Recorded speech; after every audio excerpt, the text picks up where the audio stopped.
এই নির্মম হত্যাকাণ্ডের বিচার যদি বাংলাদেশের মাটিতে আমরা না করতে পারি তাহলে এই বাংলাদেশ তার সভ্যতার ইতিহাসে একটি প্রশ্নবোধক চিহ্ন হয়ে থাকবে। বাংলাদেশের ইতিহাসের অন্যতম জঘন্যতম একটি হত্যাকাণ্ড ছিল মেজর সিনহা হত্যাকাণ্ড, যেটা যে কোনো সমাজের সমাজের সভ্যতাকে প্রশ্নবিদ্ধ করে। সেই মামলায় বিচারিক আদালত 2 জনকে ফাঁসির আদেশ দিয়েছিলেন এবং 6 জনকে যাবজ্জীবন কারাদণ্ডে দণ্ডিত করেছিলেন।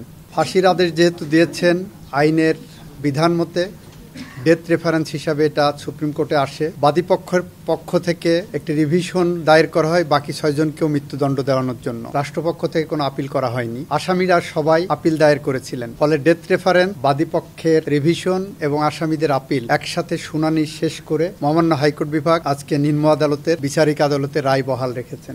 ওয়ালটন আবারও মিলিয়নিয়ার অফারে ওয়ালটন ফ্রিজ কিনে আপনিও হয়ে যেতে পারেন মিলিয়নিয়ার। অর্থাৎ 2 জনের ফাঁসি এবং 6 জনের যাবজ্জীবন জেল এটি বহাল রেখেছেন।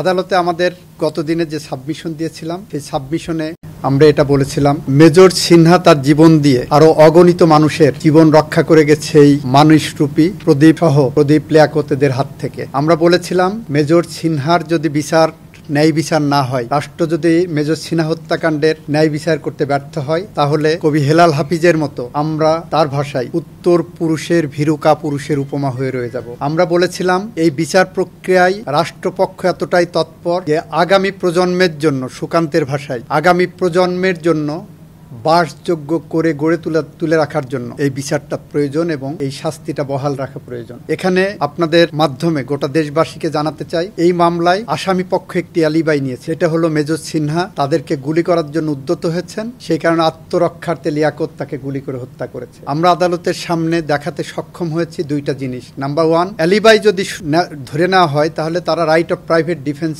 এক্সারসাইজ করে। Right of private defence exercise করতে যে তাকে ডক্ট্রিন অফ প্রপোর্শনালিটি অ্যাপ্লাই করতে হবে। ডক্ট্রিন অফ প্রপোর্শনালিটি উদাহরণ দিতে যে বলেছি, কেউ যদি আমাকে লাঠি দিয়ে আঘাত করতে আসে, আমি তাকে ছুরি দিয়ে কাউন্টার করতে পারবো না। কেউ যদি আমাকে ছুরি দিয়ে আঘাত করে, আমি তাকে গুলি করতে পারবো না। সেখানে মেজর সিনহার যে এপিসোড ওখানে আসছে, আমরা দেখাতে পারলাম যে সে গাড়ির থেকে নেমেছে 2 হাত উঁচু করে। যখন 2 হাত উঁচু করে উনি নিচে আসেন, তার মানে উনি আত্মসমর্পণ করে। তখন প্রথমে তাকে 2টি গুলি করা হয়েছে, একটু এগিয়ে যে আরো 2টি গুলি করা হয়েছে, সেখানেই থেমে থাকেনি। লিয়াকত তার নিথর দেহে পা দিয়ে আঘাত করেছে। প্রদীপ এসে তার নলির উপরে বুটের আঘাতে মৃত্যু নিশ্চিত করেছে। এই নির্মম হত্যাকাণ্ডের বিচার যদি বাংলাদেশের মাটিতে আমরা না করতে পারি, তাহলে এই বাংলাদেশ তার সভ্যতার ইতিহাসে একটি প্রশ্নবোধক চিহ্ন হয়ে থাকবে। আমরা রাষ্ট্রের পক্ষ থেকে মনে করি আমরা আমাদের দায়িত্ব যথাযথভাবে পালন করতে পেরেছি। আমরা মনে করি মেজর সিনহা তার জীবন দিয়ে যত মানুষের জীবন রক্ষা করে গেছেন, তাদের প্রতিটি নিঃশ্বাস তার আত্মার শান্তি মাগফিরাত কামনা করবে। আমরা মনে করি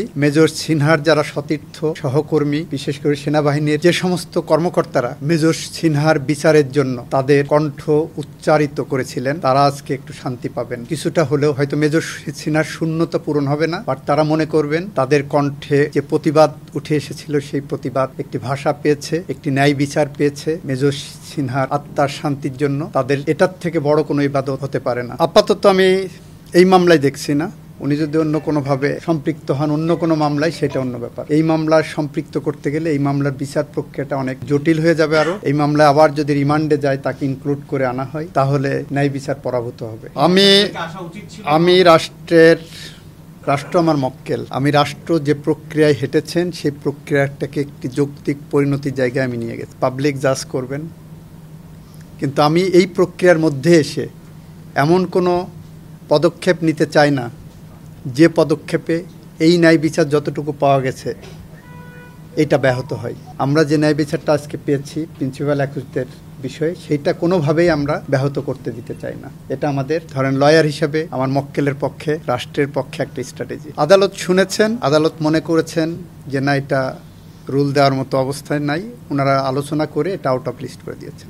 এই মেজর সিনহা, যে কালকে বলেছি, কোনো মৃত্যু পাখির পালকের মতো হালকা, কোনো মৃত্যু থাই পাহাড়ের মতো ভারী। মেজর সিনহার মৃত্যু আমাদের জীবনে থাই পাহাড়ের মতো ভারী হয়ে আছে। সেই ভার নিরসনের জন্য হলেও এই মামলাটা আমরা দ্রুত নিষ্পত্তি করার চেষ্টা করব।